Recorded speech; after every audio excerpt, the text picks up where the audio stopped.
tala falafala nei fo ia o li Samoa o le whaapoponga o tala lo le tio Polynesia. E tāne le iwa i le taia o na le la o ta tala le fale palota e tasi mo le palota mua mua i le so a le tu malo vai maunga tolu. E whaatino mai le mota o le ngā ruenga le whakasai tanu ngā manono. Ma moli maui na i le tutu la i fo i o leo leo i lu mamota. Mo le mata i tuina o le saunga le mua tangata lau tele ai o le wha moe moe o le tu malo. O le palota mua mua lava ia e mo tangata na talo sanga i le ofisa o komsina o palota i mulinuu, Matalia. E palota ai i le so e au fia i tangata penisiona.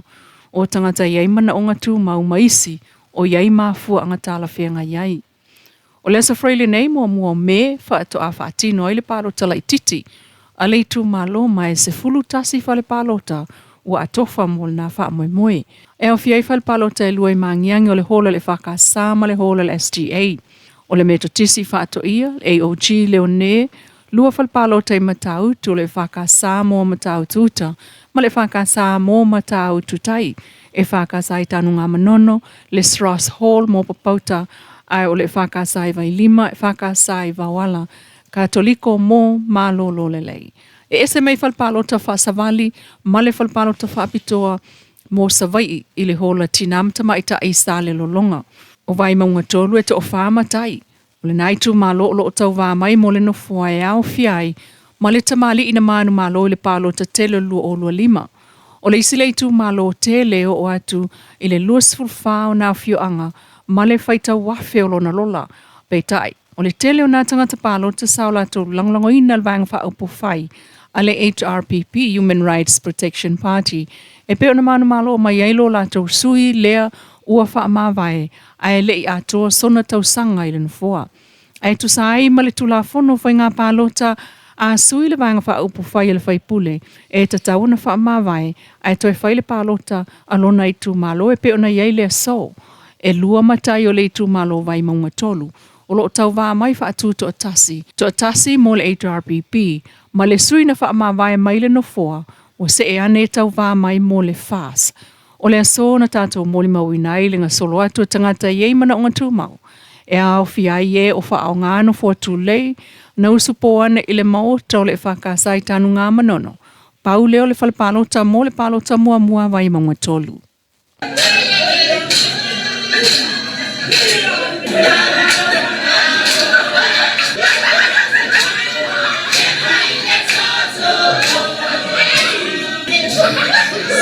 O la ngona le fia talitali e ma whaasoa ai, le na mōli mawina i le lata le selau tina, no fotane o le porkalame a le to manga moe popua ngatia, le na whai le kiko skafe le asona nafi, wa lua nei aso lua so o wha awau le nei porkalame o le au maia whaatasi leo tina no fotane i vaenga o le atunuu. E whaasoa o la tau sila fia ai o whaamonianga. O le porkalame no fotane, lea o lo lato wa o fiai totonu. Ma whaatupe e le whaalapo ptonga o malo Europa.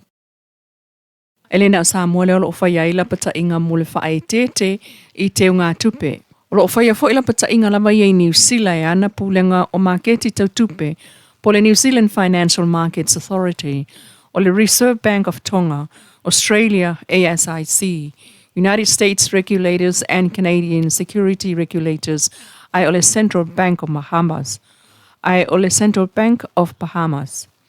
O le lapta ingal fal tupe tu tonu o Samoa le Central Bank, o le BG Wealth DSIX, o atangia mai ai fōlinga o le bonsai style scheme, e au fiai le whaatua tele mai o tangata e awai, o le vawe na tala o lau tupe o invesi, o se awala e whaatua sina ai tangata e moni to aingo investment nei peitai. O ta ua tangata poto whaapitua i nei to aingo investment, e tā ua la valo sila fia o le esenga o le real crypto investing male ave o lau tupe i se company e tau wha ole po scammers, unregulated company.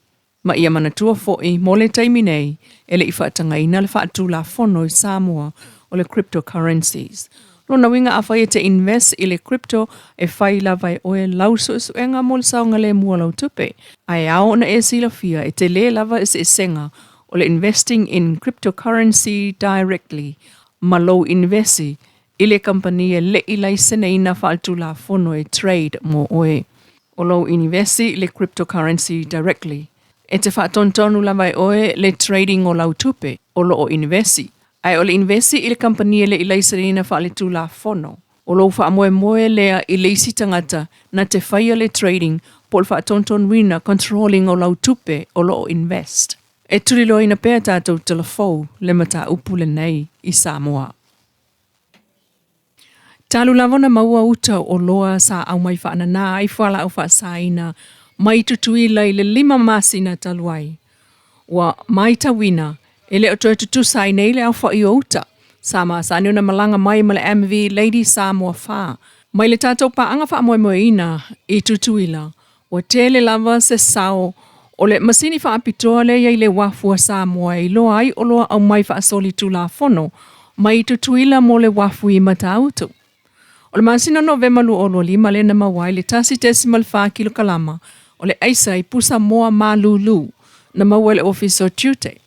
E ese mai le iwa kalama o le aisa lena na nā mai tutonu o le whangususu pauta e tusalo na tau ma le sela wafe TALA. Mulmuli ane ai le lua aso so o le masina o ste sema e se lau whaasul tasi kalama o le aisa na nā mai le ofula i titi o leisi.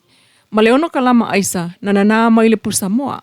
Peitai, o savali ai nei le whamasina taluna wasai mai o le toe maua o ni fuala au whaasaina Utah mai Amerika Samoa a le Lady Samoa FOU.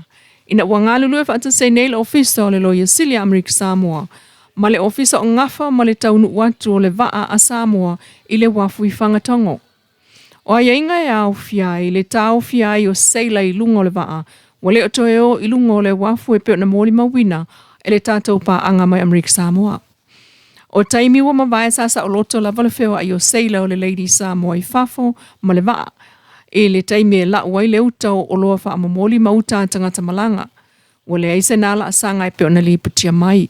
Ma o mai ai nei, wa le ngata ina whamasina so o e le aini fuala au whaasaina o toe mawai malanga le Lady Samoa.